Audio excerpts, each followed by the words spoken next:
Welcome back. Caught you looking for the same thing. Caught you looking for a new thing. You've been ready to rap today. I know you feeling good. I hope the rope-a-dope level because we live low. Next in the bass, turn up the radio.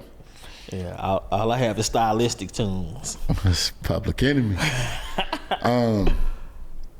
Welcome to the Reclamation Point podcast, man. We're back. I'm your host, Mr. Motown Lee. Riding shotgun, little brother, Dr. Ed Garnes in the building. I feel a lot lighter now that we processed my grief, so I feel great now. Listen, we had to take a break. It was heavy. It got heavy in here. But it's a good heavy. Oh yeah. You know what I'm saying? It's a good heavy. I feel free. And so we, on the other half on the break, right before we came on, right before we hit the button to start, you said something that shocked you. No, it didn't shock me. I mean, it shocked me because I know you and I know how amazing you are as a worker and everything. But we talked about you not being hired or unhirable in the state of Georgia. I have to be real. You know, one of the reasons why I'm a proponent for HBCUs have always looked out for me in the state of Georgia. Now, you know, I travel across country, so, you know, one of the reasons is because there are limited opportunities in Georgia. But Clark Atlanta, peace out to them. I did from Afros and Shell Toes curriculum there. Spelman, I was there for 5 years. But outside of that, I don't get no love in Georgia, man. Well, every school that I applied to in Georgia to finish my PhD, peace out. Georgia is an interesting space when you happen to be a free black man. So I'm not just a black man, I'm a highly educated free black man. And I'm a Warnock in the world of walkers right now. Okay, so here's the thing, right? Go ahead. That's twofold. As your friend, you know, I understand that. But I, as your friend, I don't want you to live in that perception of the truth. You know what I'm saying? I'm up for the challenge. I am one and he of those. say he's not the expert, y'all. I want you to understand that, like principle and purpose, what we've been doing and and what the clients and the people you've been talking to. If you had this job at a certain place, would you be able to help these individuals? Oh, no. Right? But I also don't, want you to think that, that is, if, we know what society is. We black men, we've been black men forever. We know what it is, but I still don't. If we allow that perception to become our reality mentally, if we accept that, then we're gonna be forever stuck in the position that we're gonna be man, they holding us down. Oh yeah, nobody gonna hold. They ain't holding you down, dog. No, and I didn't mean to come off. I mean, they can be holding you back, but they ain't holding you down. Yeah. And I didn't mean to be self-defeating. I was just speaking to a reality. But that's why I've always had to work for myself. You know, if you remember, I've ever since you've known me, I've worked for myself, and that's one of the reasons why. I believe black men, we always have to find ways to make money outside of the system. And to quote the honorable brother, ancestor in heaven, Dr. Joe White, seeking validation from your oppressor is the ultimate definition of madness. Well, also, one of the things I always tell, and it's happened more recent than not with a lot of my friends, because they face these workplace challenges and love challenges and things like that, and I have to keep, and I feel like, hey, and I know how amazing they are as workers. You know what I'm saying? It's society, it is economy, it's a lot of things that come into play, but I feel like it's my job to remind y'all. Yes. Hey, bro, y'all dope. And you gotta make sure you have that inner confidence and understand that, you know that you dope. You know that you are what you do, and then other people gonna believe it.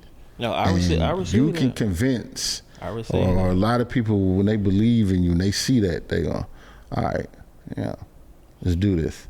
You know what I mean? You're doing it's not in the classroom, it's not in the confines of a university, but you're doing so much outside of that now. And it's a bigger purpose. Like, it's a bigger purpose and a bigger principle. Yeah. So I want you, make sure you understand that. Yes, I have accepted my assignment, and you constantly remind me of my assignment. So yes, but yeah, I was speaking about it. We were on break because it's still tough. You know what I'm saying? It's still tough. I think that people think because I'm a doctor now that I don't have to navigate difficulty, but rejection is part of the process. But what I always try to do is redirect it. And people like you and mentors that cuss me out hold me accountable. Right. So, I think the reason why I keep emphasizing that you have wisdom is that I don't look at stamp of approval institutions like educational institutions, government institutions, as the only way that knowledge comes from, because your wisdom is just as deep as mine, and sometimes deeper than mine. Because the thing about academics, we can be in our heads too much, and you need a Motown to be like, F that, bro. You know what I'm saying? I mean, because and just to talk with work, I work in a industry where it's been a dog industry. Yeah. It's an industry where a lot of black people, you don't retire from. They age you out. The entertainment industry is like the NFL. Ain't like the NBA. Ain't like no guaranteed baseball. Contracts. Yeah, ain't no guaranteed, barely a few guaranteed contracts, and they age you out, bring some young dude in. There's a few Tom Brady's or something that can play today, 108 years old, that they love, but for the most part, you gonna get up out of here. And you see a lot of the stress that happens because I've seen there's some amazing people. There's some people who are great at their job, right? And when they had cutbacks, they cut these people back, right? I seen some of my mentors when I was at, a previous company. I remember was having these cutbacks, and like for me, it's never a big deal to me because I came from nothing, and I'm gonna survive. I'm gonna hustle. I'm gonna do whatever, figure it out. Yeah. And then I learned early not to put all your eggs in this basket, right? Yes. But I saw the previous company label that I actually worked at, and I won't ever use the names because just it's not to throw them under the bus or anything like that. And then one of the companies that I worked at, legally I can't say them, but y'all know who you are. But this company, and there was just this family environment, right? And the brother, one of my mentors who brought me on, he actually interviewed, he's a uncle, like an uncle to me. He brought me on. And then I seen the company he gave this company years and years and years of dedication. Heart and soul. To the point where, like, again, I, like others, was his mentee. He was a real one. You know what I'm saying? Matter of fact, I say his name because he's a real live individual. Tommy Marshall. And Tommy was just like, off the calls and off the record, Tommy would literally talk to you and guide you through, talk to you about these things, and really look out for you. And but on the call, you mess up, like, he would send you these. They would send you these letters. I remember it was like the third day I was there, and I got a letter. I like missed the ad or something like that. Yeah. And they sent me a letter, and I was nervous. Like, hey, wait, you know I got a letter for messing up. Like, and everybody was laughing. Like, you know, they send those out. You know, don't pay attention to it. And I had to call him like, hey, dude, like, I just got here. Like, y'all sent me a letter already. Mm-hmm. And he's like, look, man, don't worry about that. You know what I mean? For the record, but we got to make sure. But it was tight. They ran a tight ship. We took so many records number one, based on his tutelage. You know, Tommy, Garnett, and all these guys. They were amazing workers. We didn't lose. You know what I'm saying? They used to call us at the companies and be like, man, y'all with the dark side. Because I don't know how y'all take these records number one. But we did it. So cutbacks and different regimes change. And I seen them like phase my brother out. You know what I mean? Phase him out. They phased out Garnett. And then I see other people not hiring these people. Yes. Right? And it was all based on like their age. Okay. It wasn't based on their work. Ageism is real. They showed you what they can do. Number one after number one after number one. Year after year, yes, a number one label based on these dudes. And based on that, they got phased out. And I learned so much. What you learned? I learned that, hey man, work is work, but don't never have your your hands. Your life. Don't leave it to other people in other people's hands. Bro, I wouldn't have graduated if I left. Not when it come to work. Nah, man. Not when it come to work. You got to, you know your worth. You go in there like, oh yeah, man, I'm a team player. If you ain't got no equity in that company, it's about, it's about you, and you know what I mean. It's about coming there. I ain't saying slack off, none of that. Man, come in there and get the job done. You know what I mean. But make sure you protecting yourself. You know, when it comes to work. Yeah. Because the work stress and the hustle and bustle, it'll kill you. Yeah. You know what I mean. And we've already seen that happen. Exactly. You know what I mean? And this work stress, and they'll find somebody else, there's a lot of people, one of my closest friends in the industry, Mar Brown. We lost Mar a few years ago. And Mar had his friends at the company, but the company, essentially had to replace him. They had to keep going, right? In his memory, we keep it going or whatever. Other people are like, work got to keep going. The machine gonna keep going. But remember, man, when it comes to work, when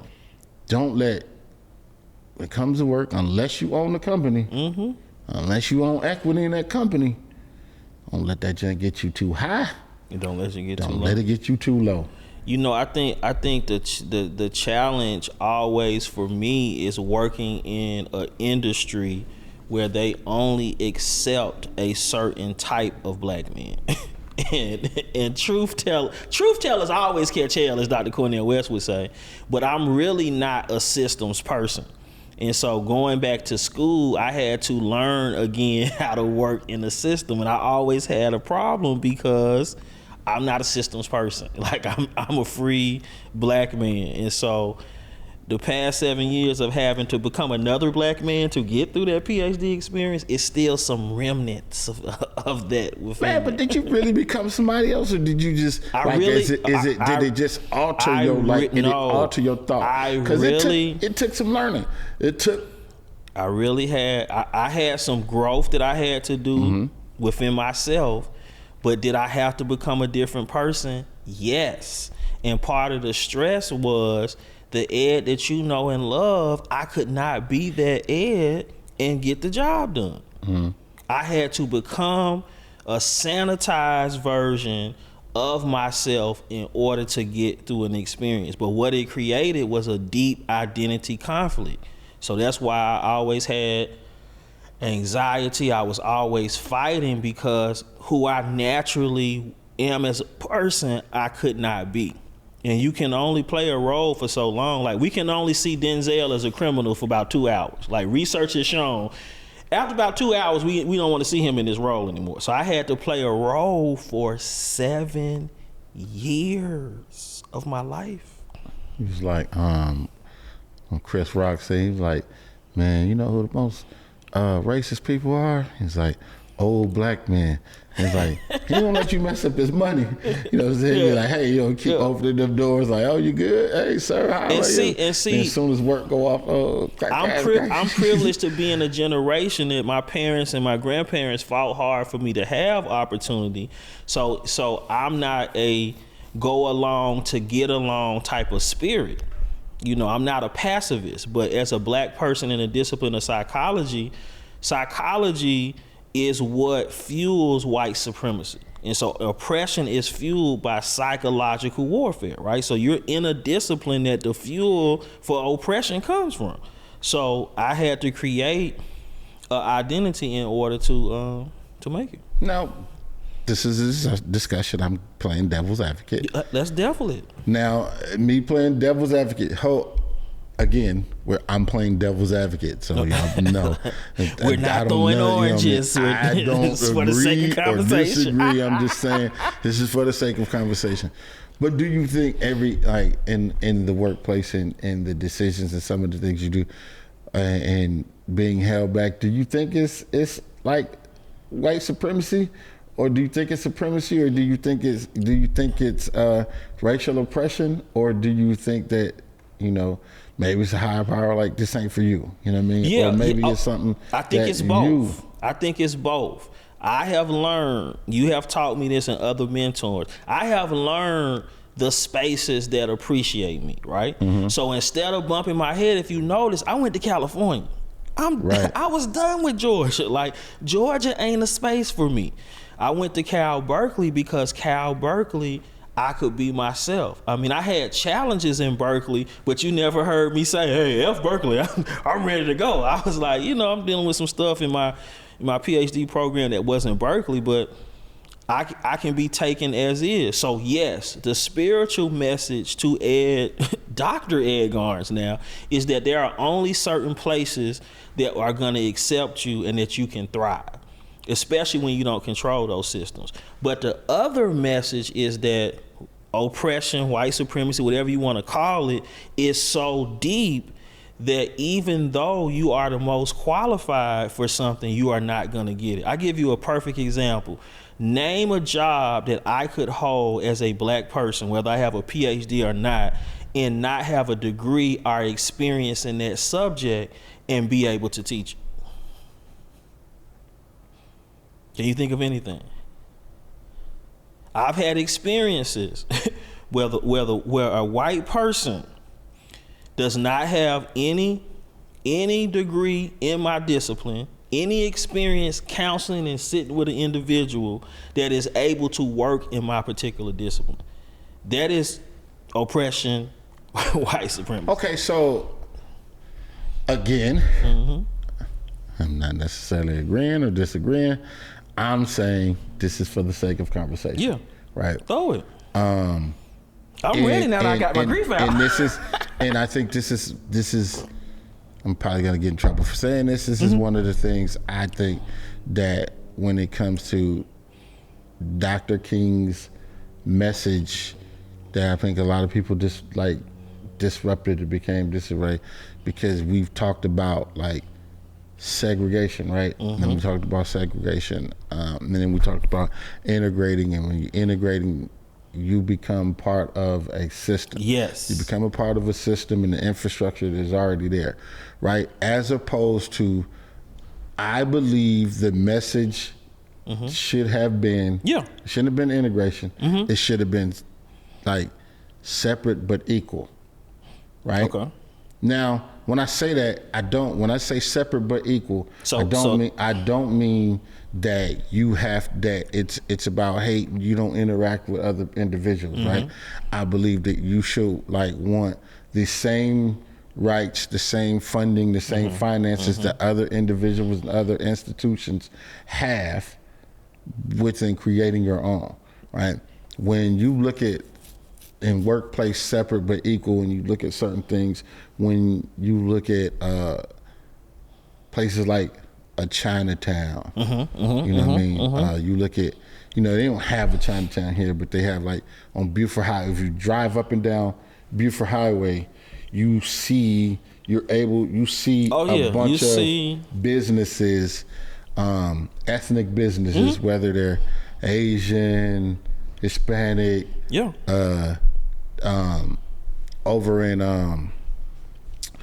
off Jewett and Toco Hills area, they have like a big Jewish community. Yeah, they own these businesses and everything there. Got the Jewish brothers and sisters too. I think that this is what we should have thrived and should thrive for to create. And so I say all that to say, like, so those opportunities and stuff that you may, devil's advocate, not saying this is my logic. This ain't devil's advocate. We actually agree. Not so.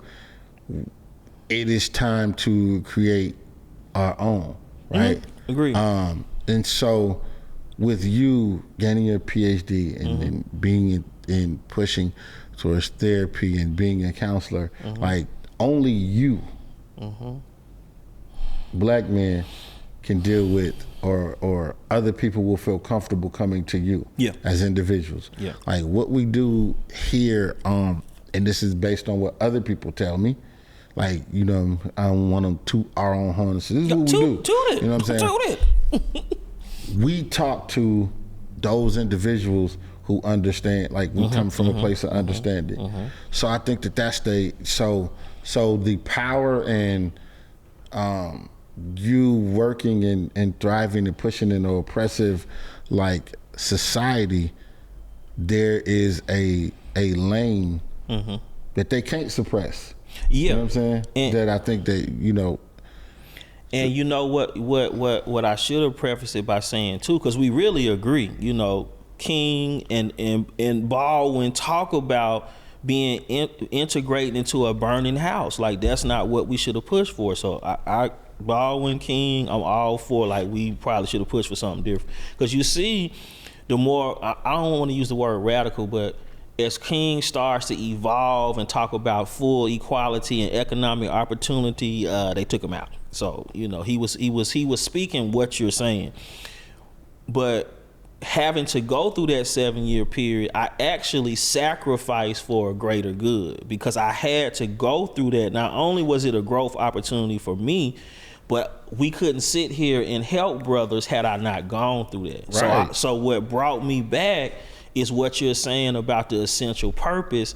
I'm making this sacrifice. I didn't know it's going to take 7 years to be able to help other brothers deal with the systems that I just dealt with. Right. So it was a higher communal purpose that is based on black people. And to your point, that's why it was so difficult for me because, like I said, since I've always worked for myself. And any time that I have dealt with something, I've saved myself. You know what I'm saying? It was like what kept me in school was another black man recommended me for a consortium project that I used that money to pay my tuition when stuff went crazy, right? So I've always been in a position to do that. But it's helping other brothers that are not in that position when they have to go through systems in the workforce. They are not equipped with the same things that we are. And again, I was just playing devil's advocate. Oh no! I think it's good for discussion. Because not the companies that I own, not the companies that I have equity in invested in. We're talking about like the last company I worked for. I remember that. When I tell you, you don't get no whiter than this company. Like this ain't even like cool white folks. This ain't U42. This ain't Ashley and them. This is the underdeveloped. When you think about racism and oppression, you like what? where can I go work? Where can I go work? Because I'm not being devil's advocate, but when you took it, I was like, I hope he's doing an Ed open the door freedom fighter thing, because I was shocked as hell when you took it. When I talk about, and so when I went there, right, they pursued me for a while. Right? Okay. They pushed. The owner of the company pushed for me to work there. Okay. Right. And I was like, what? Like, you really want me to work there? You know me? No. Yeah, like, do you know what I stand for, brother? I'm Ice Cube and Brother Lynch Hung and the Lynch Mob, the Public Enemy. That's what I listen to, right? Yeah. He's like, yeah, that's what I want. Cool, all right. You know what I mean? That's what you want. Okay. This is what you're going to get. You know what I mean? I want this. I think that this is going to help the company and da-da-da-da-da. His vision, and so I bought into that because he's the owner, he knows. But sometimes the owner, the top guy, and their vision ain't what everybody else think. You know what I mean? And they are the people that you got to deal with on the day to day.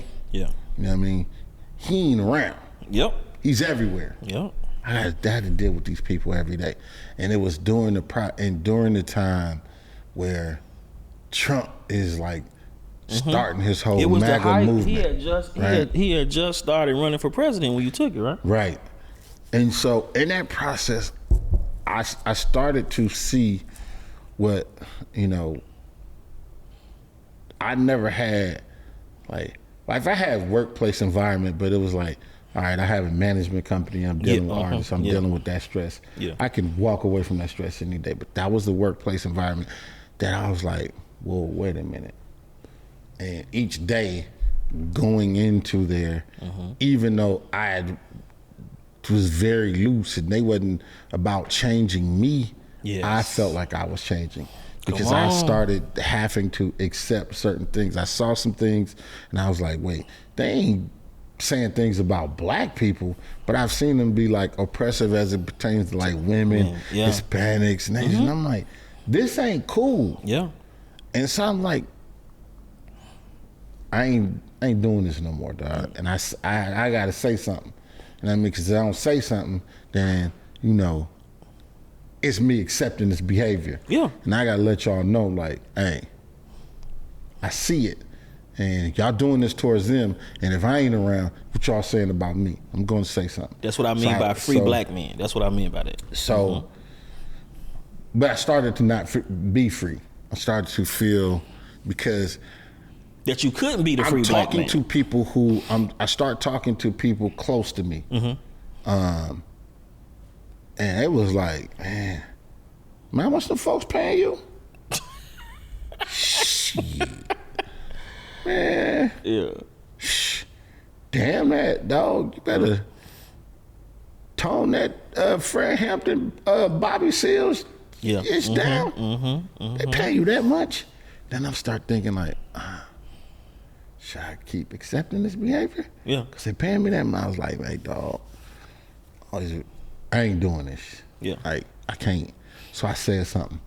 And then, the second time, and I was like, all right, I'm becoming, like, it ain't even about me turning light. It's me, I'm starting to be angry. And I never want to be, I don't want to be at any company, anywhere that I'm not invested in to be angry. Yeah. You know what I mean? And let this thing change who I am as an individual. Like, I maneuvered through life not doing that, and I'm not gonna do it today, right? When I come here, I'm gonna be happy with who I am. Yeah. When I leave, I'm gonna be happy with who I am. Yeah. You know what I mean? So,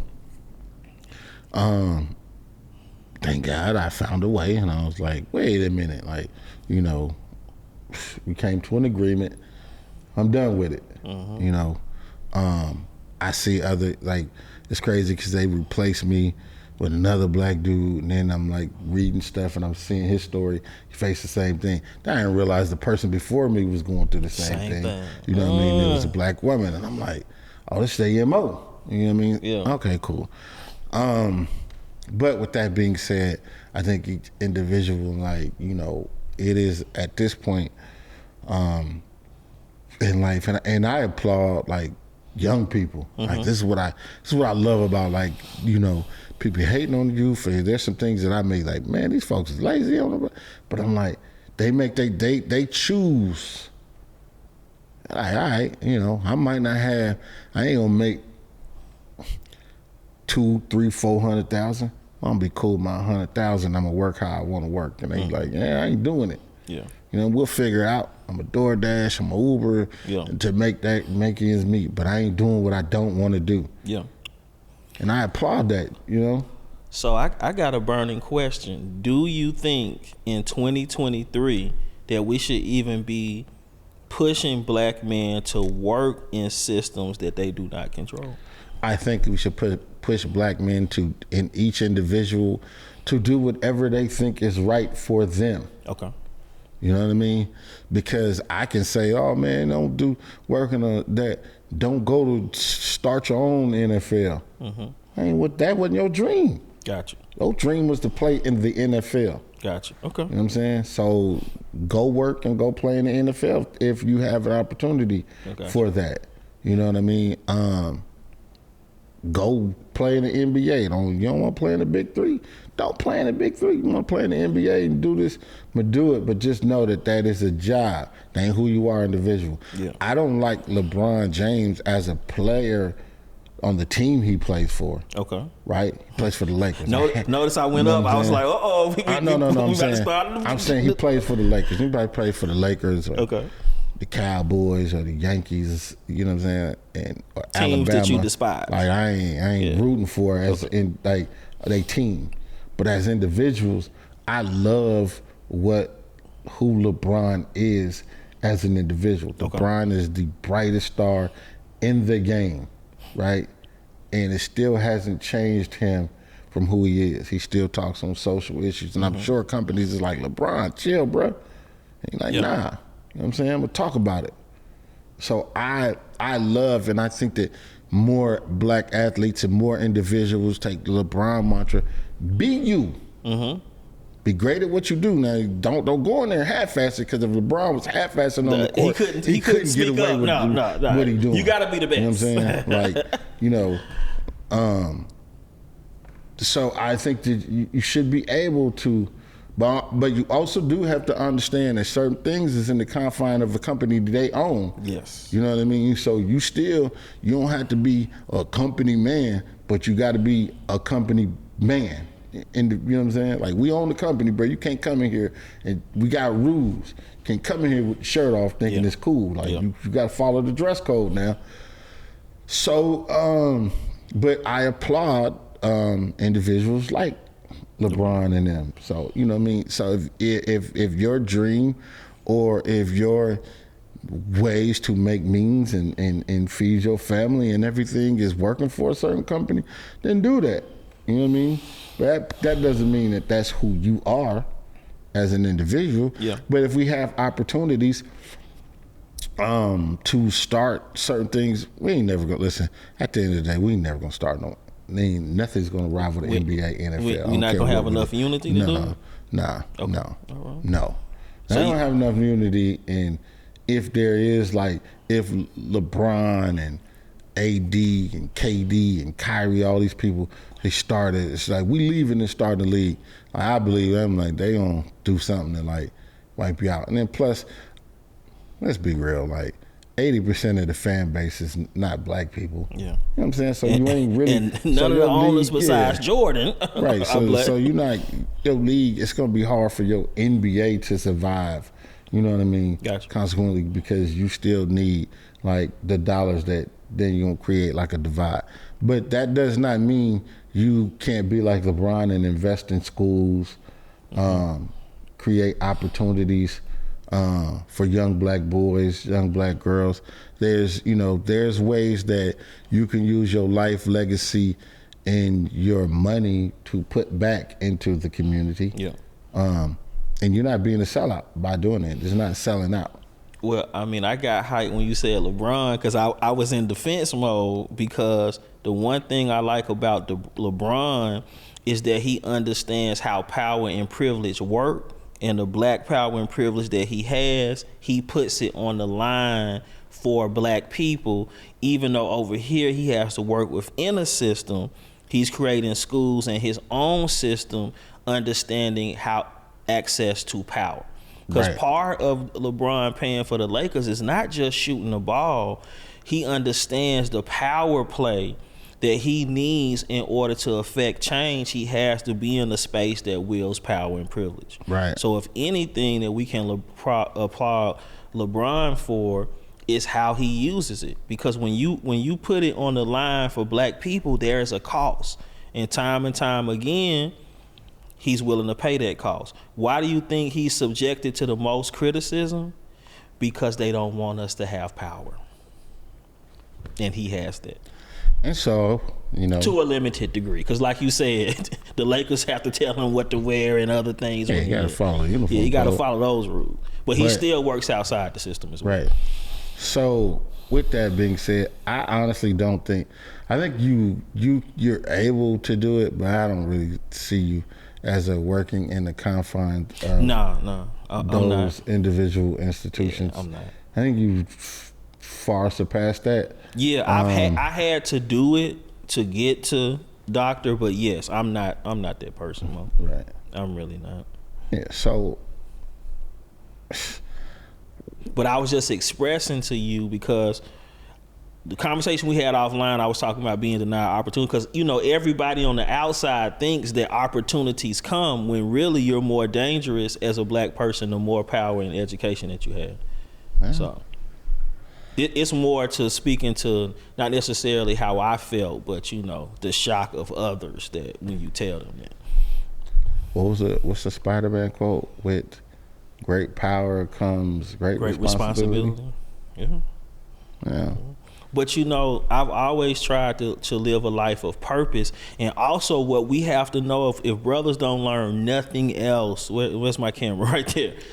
Whenever you put it on the line for black people, you're going to pay a cost.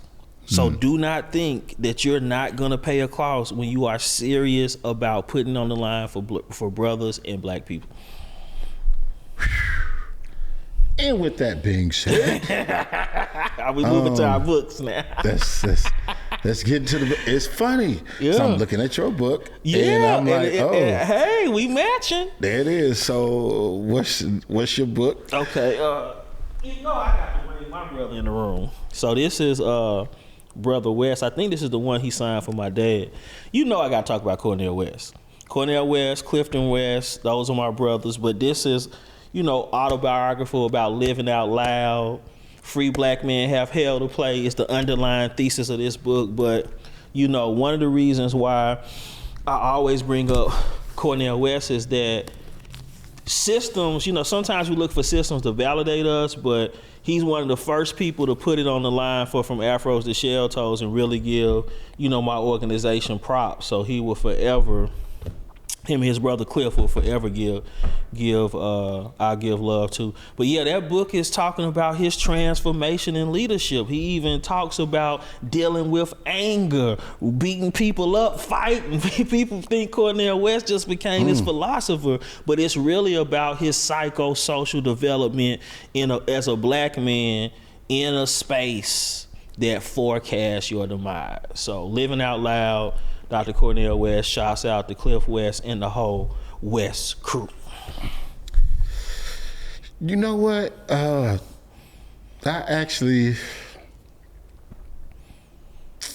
gonna do this one. Lisa Turkis' book, Forgiving What You Can't Forget.